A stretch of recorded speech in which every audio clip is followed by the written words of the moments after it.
Hello everyone and welcome back. So, what did you think of the last chapter? What did you think of the old lady's advice to the four friends? Just to be themselves. If they're happy being who they are, then that's what they should be. Do you agree with that? I hope you do, because that's the important thing. It's people who are unique and are different who have changed the world. If it wasn't, for Alexander Graham Bell, we wouldn't have telephones. If it wasn't for Edison, and people like him, we probably wouldn't have lights. So just think about things like that. When they first came up with their ideas, people thought they were stupid, called them names. And look how much we, depend on everything that they invented in our daily lives today. So just be yourself, believe in yourself, and don't listen to other people. Okay, so lecture over for today. Should we go back and see what happened when they got back to school? Well, this chapter's called The Triumphant Return. The four friends ambled back towards the playground, laughing and jostling each other as they went. Boo, clearly proud of his newfound talent, continued to play catch with the rounder's ball. As they rounded the corner of the sports hall, they came face to face with the rest of their class, led by Jonas, the opposing team captain. "Where did you get that ball from, newbie?" Jonas said, his dark vampire eyes boring into Boo, causing him to lose concentration and drop the ball. "Yeah, where did you get a ball from when they're all locked away?" a few of Jonas's more dedicated followers piped up. Mina rolled her eyes and shook her head. Of all the people they had to bump into, it had to be Jonas, the perfect vampire, didn't it? Mina started but was interrupted. "Don't you recognise it, Fang Boy? It's the one you rather stupidly hit over the wall earlier," Boo said, holding it out in front of him. "Yeah, right. Course it is," Jonas said, laughing, his loyal followers mimicking him. "Like you losers would be able to get it back." "Yeah," piped up the horde, causing Zoe to roll her eyes this time. At least we don't have to brainwash people to like us," she said. "So, boy, where did you get the ball?" Jonas said, stepping towards the friends and crossing his arms over his chest. He looked down his long nose at them. "I thought vampires had almost as good hearing as us," said Achu, nudging Mina. "He's already told you, deaf lugs." "Oh, don't even get me started on you," Jonas said, and snapped his fingers. The Bay twins jumped to attention, producing the feathers they had plagued Achu with earlier. "Shall we?" Achu shook his head and looked down at his feet. Mina stepped forward, the only one almost at eye level with Jonas.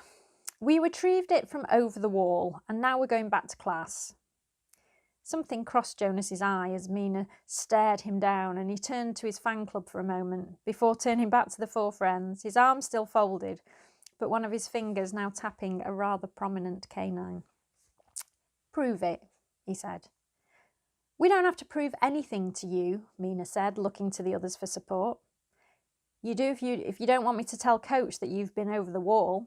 Or, so you say," said Jonas, the challenge echoed by the murmurs of consent from his followers.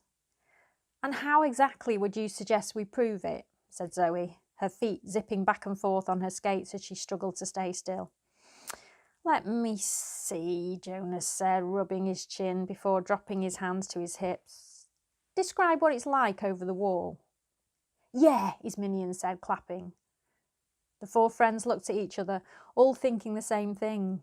They couldn't tell the truth, as they wanted to keep the oasis they'd found and the old lady to themselves.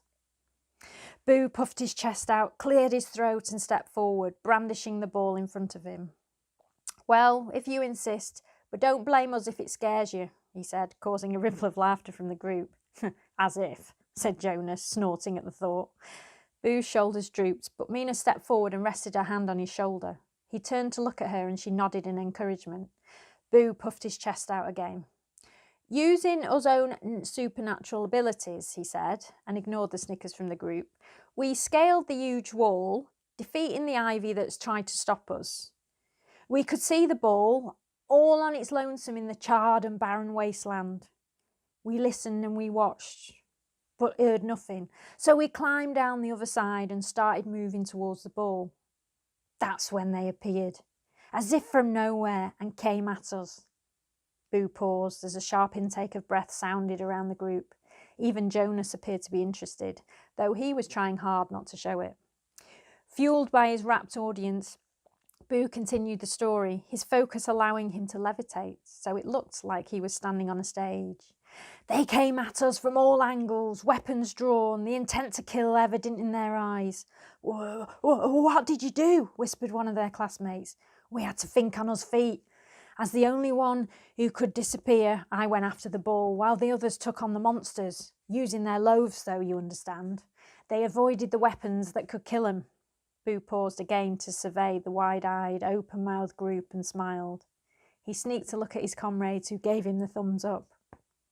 What happened next? Said Jonas, and then shrugged and kicked at the ground to try and dumb down his interest. Well, Boo said, crouching down as if about to impart a secret. It worked as the whole group stepped forward.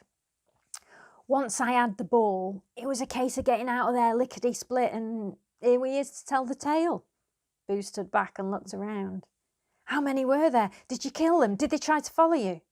The questions kept coming, and Achu, Mina and Zoe were uneasy about what to say, but Boo, loving his role as orator, spoke up again. Well, let's put it this way. We was outnumbered, but we soon sent 'em packing, didn't we? He said, gesturing to the others, who nodded. That's what happens when you believe in yourself and work together, Mina said, stepping up to stand next to Boo and take his hand. The others followed suit. Silence reigned, and the four friends looked at their classmates as multiple sets of eyes glanced from one friend to the other. The four of them started to fidget as the silence continued. Finally, Jonas cleared his throat. I would like... But he was drowned out by the cheering and clapping of the rest of the class as they rushed forward to congratulate the friends, trampling on Jonas as they did so. Boo, Mina, Zoe and Achu grinned from ear to ear as their status of class outcasts changed to that of heroes. Their classmates patted them on the back and shook their hands before hoisting them into the air and carrying them into the playground. No one paid attention to Jonas as he slunk back towards the sports block. So there you go. You see how your situation can change if you just believe in yourself and be who you are.